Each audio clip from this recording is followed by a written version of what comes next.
Okay, so today we are starting with the concept of electric flux through a closed surface. पिछले lecture में हमें जो electric flux का basic idea देखा था वो ये था कि किसी भी सरफेस में जो लाइंस पास कर रही हैं, लाइंस कौन सी, जो इलेक्ट्रिक लाइंस ऑफ फोर्स हैं, वो उनका जो पैसेज है थ्रू एनी सरफेस, ठीक है। सो उससे हमें ये इलेक्ट्रिक फ्लक्स का आइडिया क्लियर होता है। लेकिन उस जगह पर हमने जो इलेक्ट्रिक फ्लक्स के बारे में कॉन्सेप्ट देखा था वो किसके बारे में था? फ्लैट सरफेस के बारे में था, ठीक है।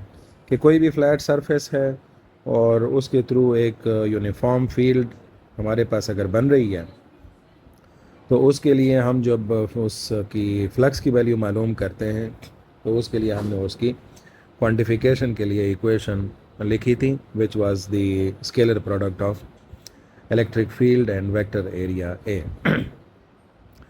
लेकिन यहाँ पर जिस पॉइंट पर हम फोकस करेंगे वो होगा कि अगर कोई ऐसा रीजन हो जिसमें हमारे पास कोई कर्व्ड सरफेस हो या कोई ऐसी सिचुएशन हो जो नॉन यूनिफॉर्म फील्ड हो।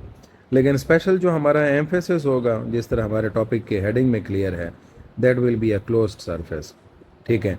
और ज़ाहिर है ये कॉन्सेप्ट जो है ये फिर नॉन यूनिफॉर्म फील्ड के लिए भी इम्प्लीमेंट किया जा सकता है। इसके लिए हमें यहाँ पर इस फिगर को थोड़ा सा देखना होगा। ये इस फिगर में ये रेड एक क्लोज्ड सरफेस शो की गई है जिसके सेंटर पर एक पॉजिटिव चार्ज रखा गया है, ठीक है।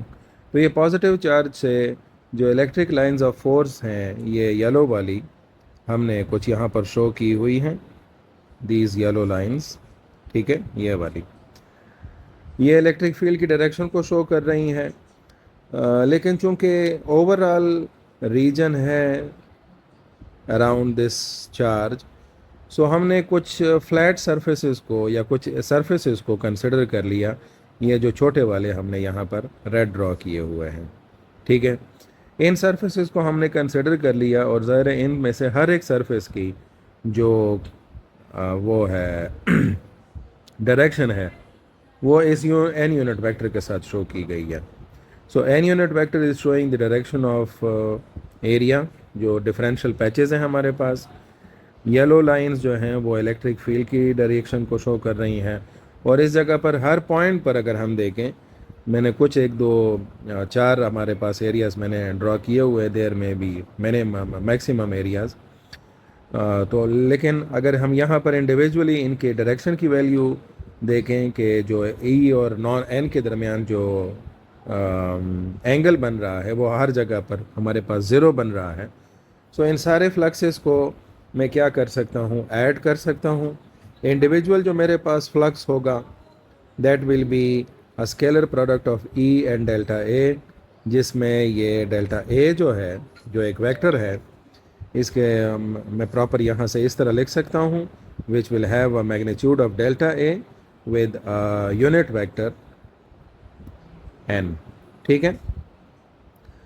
अगर इसको हम देखना चाहते हैं कि अगर हम पूरे एरिया की बात करें, जो सरफेस एरिया है इस स्फीयर का, तो उसके लिए ज़ाहिर है हमें क्या करना पड़ेगा, इस पूरे सरफेस पर जितने भी हमने डिफरेंशियल एरियाज़ लिए हुए हैं और उनके थ्रू इलेक्ट्रिक फ्लक्स की वैल्यू ली हुई है, तो वो हमें क्या करनी पड़ेगी, टोटल करनी पड़ेगी, सम अप करनी पड़ेगी। तो the sigma is the summation term. अब यहाँ पर यह सिचुएशन भी हो सकती है कि ये जो स्फेरिकल रीजन मैंने कंसिडर किया हुआ है ये एक इर्रेगुलर पैटर्न में भी हो सकता है। और लेट्स से वो अगर इस तरह एक इर्रेगुलर पैटर्न में होता है, सो ऑब्वियसली मैं अगर दरमियान में कोई चार्ज रखता हूँ, पॉजिटिव चार्ज, सो यहाँ पर जो फील्ड है इस पॉइंट पर या इस पॉइंट पर या इस पॉइंट पर, उन फील्ड्स की वैल्यू जो है वो मेरे पास मुख्तलिफ होगी। सो इस वजह से जिन जगहों पर भी मैं फ्लक्स की वैल्यू मालूम करूँगा, क्योंकि वो सेंट्रल चार्ज से डिफरेंट डिस्टेंस पर हैं, सो ऑब्वियसली मुझे ये वाला पॉइंट जो मैंने स्टार्ट में आपको बताया था नॉन यूनिफॉर्म फील्ड, उसको भी इंक्लूड करने की एक तरह से परमिशन मिल जाती है। ठीक है, ये तो हो गया एक क्लोज सरफेस के थ्रू इलेक्ट्रिक फ्लक्स की वैल्यू की डिटरमिन करने का तरीका। अब हम आते हैं कि अगर किसी क्लोज सरफेस पर जो के थ्रू जो लाइंस पास हो रही हैं, इलेक्ट्रिक लाइंस, तो उसमें फर्स्ट सिचुएशन में अगर लेट से हमारे पास इनवर्ड लाइंस जो हैं वो आउटवर्ड लाइंस के मुकाबले में कम है, सो इसका मतलब ये है कि अगर मैं चेक करूं तो इस लाइन के लिए ये लाइन मैं कंसिडर कर सकता हूं, ओके दैट्स फाइन। इसके लिए ये कंसिडर कर सकता हूं कि ये पास हो रही है, ये उसका इनलेट है और ये उसका इनलेट हो गया, ये उसका आउटलेट हो गया। इस तरह से ये लाइन भी मेरे पास इस तरह से यहाँ पर शो की जा सकती है।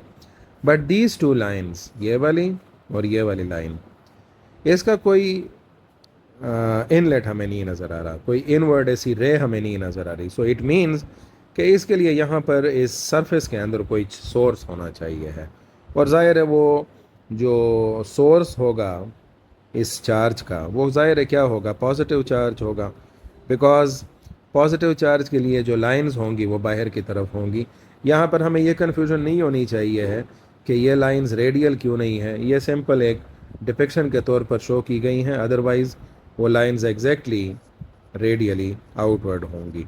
ठीक है, तो इसका मतलब ये हुआ कि अगर हमारे पास इनवर्ड जो लाइंस हैं वो आउटवर्ड के मुकाबले में कम हों तो तब हमारे पास उस सरफेस के अंदर पॉजिटिव चार्ज एग्जिस्ट करेगा और उसके फ्लक्स की वैल्यू भी हमारे पास क्या होगी, पॉजिटिव होगी। दूसरी तरफ अगर हमारे पास जो इनवर्ड है वो आउटवर्ड के लिहाज से वैल्यूज़ ज़्यादा हैं। ठीक है, तो इसमें हम अगेन वही बात चेक कर सकते हैं कि इस लाइन के लिए ये आउटवर्ड हो जाएगा, इसके लिए ये आउटवर्ड हो जाएगा, इसके लिए ये आउटवर्ड हो जाएगा। लेकिन ये जो दो लाइंस हमें यहाँ पर नज़र आ रही हैं, they are just like sinking into that surface. ठीक है, वो इस यहाँ पर सिंक कर रही हैं because that they are not getting out. So it means कि ये लाइंस इस रीजन के अंदर किसी एक चार्ज की इंडिकेशन दे रही हैं, और ज़ाहिर है वो चार्ज जो है हमारे पास कौन सा हो सकता है, that may be most probably the negative charge, क्योंकि नेगेटिव चार्ज के लिए जो फील्ड लाइंस होती हैं उसको हम इनवर्ड ड्रॉ करते हैं। तो ऑब्वियसली इस केस में चूँकि हमारे पास सिचुएशन डिफरेंट हो गई है, इनवर्ड लाइंस जो हैं वो आउटवर्ड लाइंस के मुकाबले में ज़्यादा हैं, सो इस वक्त हमारे पास जो फ्लक्स की वैल्यू होगी दैट विल बी नेगेटिव। पिछला पॉइंट जो था दैट विल बी पॉजिटिव, और इस तरह से हमें एक सोर्स की इंडिकेशन होगी that some source is giving away the electric lines of force. But here we will have the concept of sink, that the lines are sinking into that negative charge, और उसमें हमारे पास flux की value negative होगी। जो third scenario है, third scenario में lines जो एंटर हो रही हैं और लीव कर रही हैं वो 1 2 3 4 5 एंटर हो रही हैं और 5 लीव कर रही हैं। सो ऑब्वियसली यहाँ पर जो इनवर्ड लाइंस हैं और आउटवर्ड हैं, ठीक है, मतलब जो एंटर हो रही हैं और जो लीव कर रही हैं वो दोनों इक्वल हैं। सो इसका मतलब यह है कि कोई ना तो लाइन, ना तो कोई यहाँ पर सोर्स है और ना ही कोई सिंक है, और जब ये सिचुएशन हमारे पास होगी तो हमारे पास फ्लक्स की वैल्यू जो है वो ना तो पॉजिटिव होगी, ठीक है, ना ही फ्लक्स की वैल्यू नेगेटिव होगी, बल्कि फ्लक्स की वैल्यू यहाँ पर हमारे पास क्या हो जाएगी, ज़ीरो। ठीक है, तो यहाँ से हम नॉर्मली ये फ्लक्स की वैल्यू की आइडेंटिफिकेशन कर सकते हैं किसी भी क्लोज सरफेस के लिए depending upon the number of lines entering and leaving that surface. Thank you, I hope so कि ये कॉन्सेप्ट जो है electric flux through a close surface ये क्लियर हो चुका होगा। इफ़ एनी एम्बिग्विटीज़ और doubts are there So you can ask in a comment section. Thank you.